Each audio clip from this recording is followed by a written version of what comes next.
Ma question s'adresse au ministre de l'Intérieur et porte sur les mesures européennes de sécurité et de lutte contre le terrorisme. Les attentats qui ont frappé la France comme jamais nous obligent à réexaminer tous les outils de notre défense et de notre sécurité à l'aune de cette menace nouvelle et malheureusement durable. Certains, à droite et à l'extrême droite, considèrent qu'il faut en revenir aux frontières nationales. Pour notre part, nous pensons que la libre circulation des Européens au sein de l'Union européenne a été un progrès qu'il faut défendre. Mais il faut en tirer toutes les conséquences en termes de sécurité. Pendant trop longtemps, les États et le Parlement européen ont bloqué un certain nombre de mesures concrètes indispensables pour concilier libre circulation et sécurité des citoyens européens. Le directeur de Frontex, l'Agence européenne de surveillance des frontières extérieures de l'Union européenne, a clairement indiqué que les États n'avaient pas voulu céder leur souveraineté en la matière, alors que certains pays, comme la Grèce, sont totalement dépassés par l'ampleur nouvelle des arrivées de réfugiés et de migrants. Le Parlement européen a toujours refusé le fichier PNR par d'étranges coalitions, allant d'ailleurs de la gauche radicale et libertaire jusqu'à l'extrême droite, en passant par les libéraux. Ce fichier PNR, les compagnies aériennes en disposent et l'exploitent à des fins commerciales sans que cela ne dérange personne.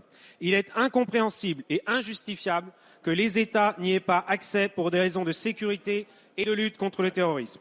Monsieur le ministre, pensez-vous que ces blocages vont enfin pouvoir être levés et dans quel délai? Merci, Monsieur de Rugy. La parole est à Monsieur Bernard Cazeneuve, ministre de l'Intérieur.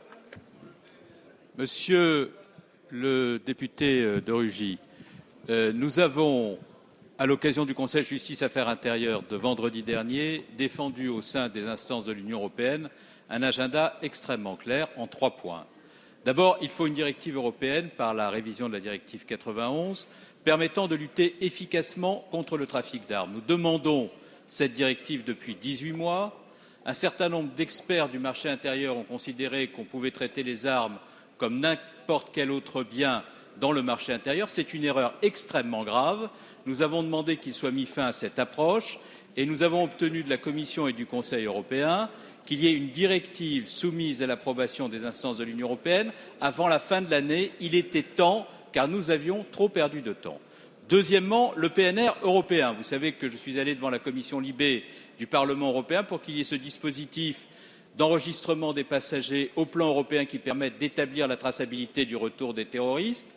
Nous avons obtenu du Parlement européen qu'il adopte le PNR et avant qu'il aille dans le trilogue, mais ce PNR adopté est édulcoré par rapport à ce dont nous avons besoin. Il faut qu'il y ait la prise en compte des vols intra-européens, ce que ne prévoit pas le PNR adopté par le Parlement. Il faut que la durée de masquage des données soit réduite pour qu'on puisse avoir véritablement un outil qui fonctionne.